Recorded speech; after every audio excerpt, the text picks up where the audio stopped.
With the Los Santos Drug Wars update, Rockstar revealed a ton of new changes and improvements which have been added to the game. Most of these changes are revealed in the patch notes, however some aren't mentioned at all. So in this video I'll be going over all the new changes added to GTA Online. Starting off with the less known change, and one that isn't mentioned on the patch notes, and it actually is very significant to the game. It's to do with the Cayo Perico heist. This might affect a lot of players when completing this heist. Before the update, when you killed guards around the island and the compound, you didn't really have to worry about them being spotted, right? Well, not anymore, because Rockstar have made some slight changes to the guards' eyesight where they can now spot any guards that have been killed outside and inside the compound.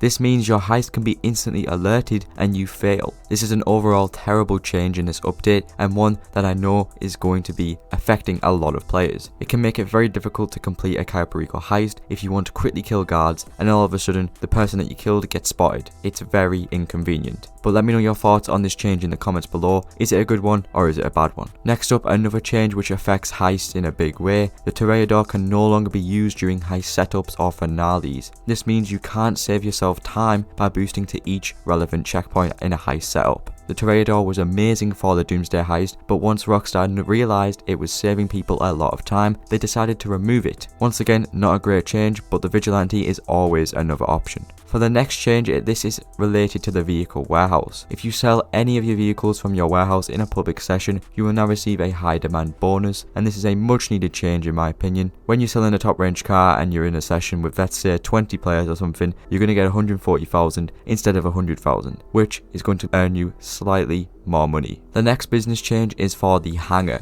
If you've been watching this channel for a while, you know that I do not like the hangar in terms of money making. However, this update, Rockstar gave it a slight payout increase. All sell missions will now pay triple permanently, which will give you a lot more than before. However, I still don't think it's worth doing it. Tons of new clothing items have been added with this update, and I bet you're all thinking, how is this a relevant change that I should mention? Well, that's because 51 new pairs of Crocs have been added, which fair play to Rockstar for supporting such a drippy brand of footwear. You can now hide or show whichever contacts you want using the interaction menu. Just head to inventory and then phone contact favorites, and from there you can choose to hide or keep the contacts that you want. This makes it a lot easier for just overall quality of life in the game, so I'm glad this was added. Finally, there is a brand new property in this update called the Freak Shop. You can unlock this by completing the first of 6 new missions. It's a decent new area of the map, and it acts as the hideout for the new characters. I like the interior a lot. It's definitely something that you should explore once you unlock it.